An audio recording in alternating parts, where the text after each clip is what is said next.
రేణిగుంట పంచాయతీ కార్యాలయం వద్ద పారిశుద్ధ్య కార్మికులు ధర్నా చేపట్టారు. 30 సంవత్సరాలుగా విధులు నిర్వహిస్తున్న తమకు సరిపోని జీతాలు ఇస్తున్నారని 12,000 రూపాయల జీతంతో జీవనం భారం అవుతుందని గోడు వెళ్లబుచ్చుకుంటున్నారు.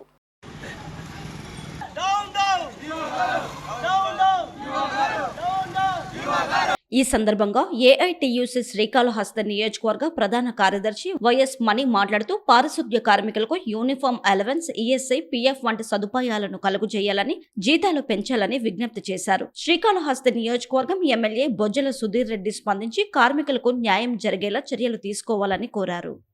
గత సంవత్సర కాలంగా ఎప్పుడు మనకు జీతం కావాలన్నా ధర్నాలు చేస్తేనో పోరాటం చేస్తేనో ఇచ్చే పద్ధతిలో లేరు ఇక్కడున్న ఈవో గారు.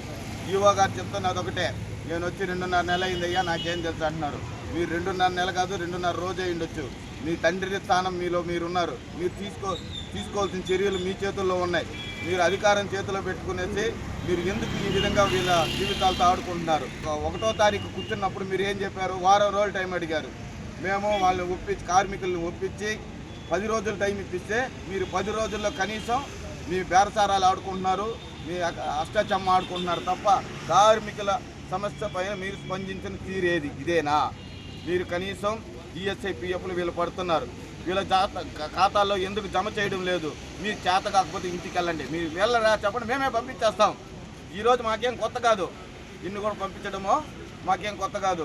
మీరు అనుకుంటున్నారు మాకు 1వ తారీఖు మా జీతాలు మాకు పడతా ఉన్నాయి, మా అమ్మ ఇంట్లో ఉన్నది అనుకుంటున్నారేమో. ఖబర్దార్, మీకు చెప్తాను, గుర్తు చేసుకో ఈవో గారు.